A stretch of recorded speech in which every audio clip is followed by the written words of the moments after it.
অনেকেই বলেন সরিষার শাক তিতে হয়, গন্ধ লাগে, বাজে লাগে, এটা খেতে পারি না। আমি বলবো এই ভিডিওটি ফলো করলে আপনারা 1 প্লেট ভাত নিমিষেই খেতে পারবেন।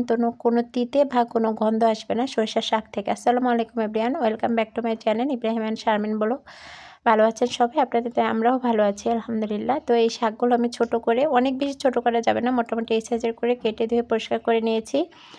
তো যারা বলেছেন যে সরিষা শাকটা তিতে হয় বা গন্ধ আসে, তাদের জন্য এই ভিডিওটি। আর আপনারা সবাই জানেন যে আমি ভিডিওতে শাক রান্নায় সবসময় ভাজিতে একটু আলু দেই। তো এই জন্য আলুটাকে আগেই চুলায় বসিয়ে দিয়েছি, কেটে দিয়ে পরিষ্কার করে একটু লবণ দিয়ে প্রথম বলক আসা পর্যন্ত অপেক্ষা করেছি। বলক আসার সাথে সাথে আমরা এখানে শাকটা অ্যাড করে দিব। তো শাকটাকেও আমরা নেড়েচেড়ে মিশিয়ে নিচ্ছি আর অপেক্ষা করব প্রথম বলক আসার পর্যন্ত।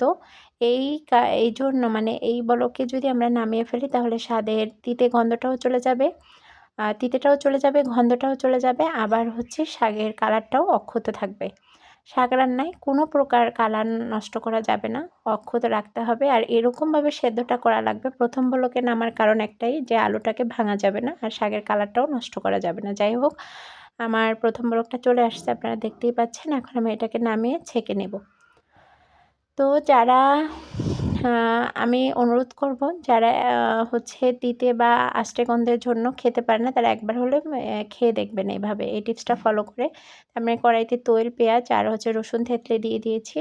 একটু অর্ধেক হয়ে আসছে তখন আমি কাঁচামরিচটা দিচ্ছি। এটারও একটা কারণ আছে যে কাঁচামরিচটা বেশি পড়ে না যায়, এটার কালার আর হচ্ছে যে ঝালটা যাতে ঠিক থাকে, এই জন্য আমি পেঁয়াজ অর্ধেক হয়ে আসলে কাঁচামরিচটা দিই।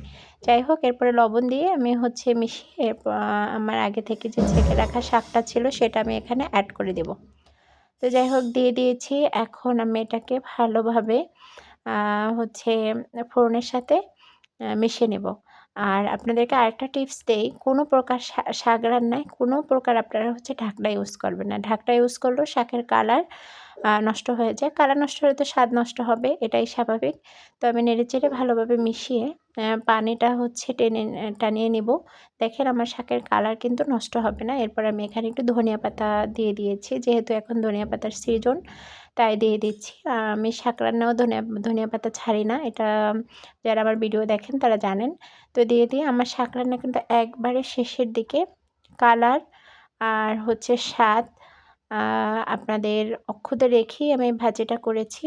আপনারা যারা ভিডিওটি দেখেছেন তারা আমার মনে হয় একটু হলেও হচ্ছে উপকৃত হবেন। আর এভাবে শাক রান্না করার অনুরোধ রইল। খেয়ে তারপর আমাকে হচ্ছে রিভিউ দিবেন। তো দেখেন কত সুন্দর হয়েছে। ভালো থাকবেন সবাই। আসসালামু আলাইকুম।